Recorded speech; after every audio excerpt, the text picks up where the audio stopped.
We are learning about analogWrite function and loop, and in loops we will focus on for loop. So the question is why we are using loops. See, loops helps us to write the code without repeating same lines of code again and again. Suppose I have to turn on 6 different LEDs, turn off and turn on 6 different LEDs. So I have to write digitalWrite LED, then high, and digitalWrite LED low. That's I have to do 6 different times and in different line of codes. But instead of doing that, what I will do, I will apply for loop, and that for loop will help me to iterate that code automatically 6 times. So it will make my code easy to run, short. And I can obviously control how many times I have to run that code. It makes my code simple, compact, clean. And I can iterate it over arrays, lists, and other different data structures. So that's why we use loops. Further in this course, we will learn how we will apply that. But that's what the main purpose of a loop is. To make our code short, fast, and without any repetition of same code. Now, this is the circuit diagram. Here there is one LED which is connected to pin number 9, and pin number 9 is obviously a PWM pin which gets the which receives the PWM signal from microcontroller, or it sends the PWM signal to the component. So pin number 9 is the PWM pin to which our LED is connected.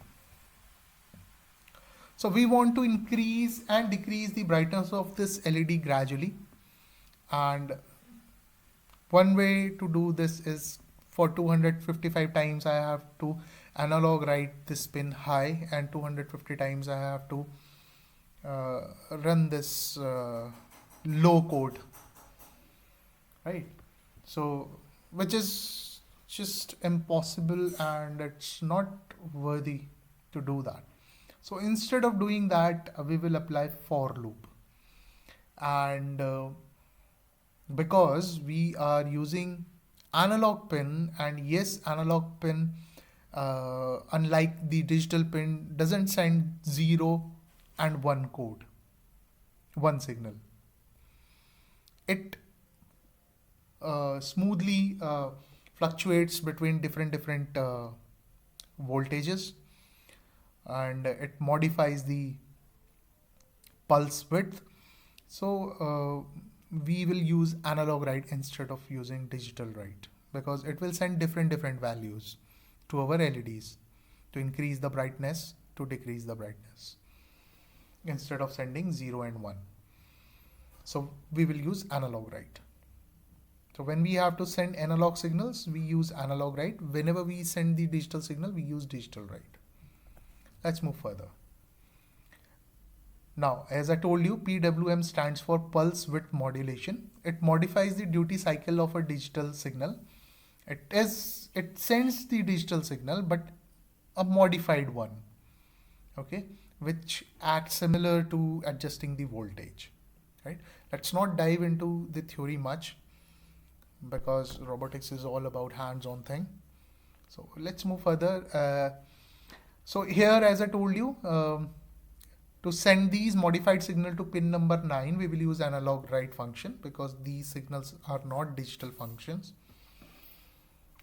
So now we will write down the code, and again we will follow the structure. First of all, we will make variable for this pin, then we will set the pin mode for it, and then we will write down the instructions. Okay. Now make variable for pin number 9. So here we created one variable for pin number 9, that is LED pin 9 here. Now after that, we will set the pin mode for this LED pin, which is output. So here we have created this pin mode. So pin mode LED pin, because we are setting this pin mode for this LED pin and we are sending the signal. So output is written here. Now after that, we will make a variable to store the brightness value. Then what we will do, we will store the brightness value in it, and this brightness we will write inside the LED pin. And how we will do that? Let's look here, have a look here. So here we created this brightness variable, right? Now here, this is the for loop. We have created this brightness here. Now we will write down the for loop, for, and inside this we will set the value 0 inside this brightness. So we are storing 0 value inside this brightness, right? Now after setting this brightness here, what we will do, we will move further and give it a condition that check for this condition that if our brightness is less than or equals to 255. This is the condition that it will check. Okay. First of all, what it is doing, we will write down for loop like this. We will write down for, and then there is one bracket and there is curly bracket. There are curly brackets. Now we set the brightness 0. First we will set the brightness 0. Then we will give it a condition that if our brightness is less than or equals to 255. It will check the condition. And if this condition is true, what it will do, it will increase the brightness by 1. So this brightness will become 1, right? And it will write down the brightness here, analogWrite. See how it will write, analogWrite, LED pin, this pin on this pin, and brightness. So this brightness is holding the value 1 right now. So it will write down 1 here. And then after delay of 10 milliseconds, it will jump here. Now brightness value is 1. Right? Now brightness value is 1. It will check the condition again. If it is less than 255, yes, because brightness is 1. So it is less than 255. So what it will do, it will go here, increase the brightness again by 1. So this brightness become 2 now. So it will write it down, LED pin, brightness 2, then delay, then go here. Now the brightness is 2. It will check this condition again. The condition is true. It will increase it by 1. It will brightness become 3, and it will write down the brightness here on this LED pin. Brightness is 3, right? So see what it is doing. It is increasing the brightness by 1 number each time it iterates. Okay. Now it will keep doing this until this condition becomes false, right? Once the brightness this brightness goes beyond this point, it becomes 255. This condition will considered as false, and this loop will break down.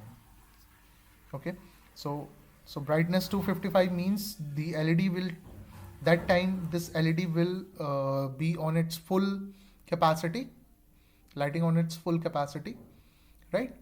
Now that's how a for loop works. Okay, the basic structure is for.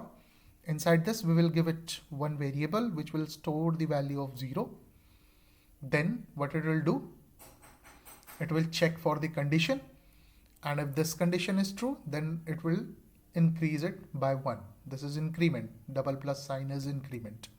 And then it will write down this brightness, increase brightness here on this LED, and keep doing it until this statement becomes false. Now this for loop is increasing the brightness, right? Now we have to decrease the brightness. So what we will do?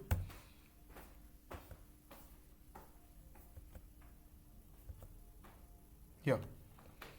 So now what we are doing it reversely. So we will place another for loop where we will give the brightness value of 255. So now we are saving this value that now brightness is 255. Once this loop, increase brightness loop, will break down, it will jump into this loop. So now brightness is 255. It will check. We will give it a condition that if brightness is greater than 0 or equals to 0. So if this condition is true, what it will do, it will reduce the brightness by 1. So 255 becomes 254. And it will write down here, analogWrite LED pin, brightness becomes 254. So it will drop down the brightness by 1. Then after delay of 10 milliseconds, it will go here. Now brightness is 254. This value will be changed. So brightness becomes 254. Then it will check for the condition. Yes, it is still greater than 0. So it will reduce it again. The brightness becomes 253. It will write down 253.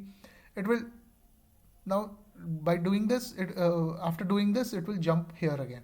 So it will keep doing it until this condition becomes false. If it goes beyond this 0, this loop will break down and it will come out of that loop. So after coming out of that loop, because it is inside this loop function itself, it will jump again to this. So now brightness is 0. So gradually brightness will again start increasing, and after this it will reduce the brightness gradually.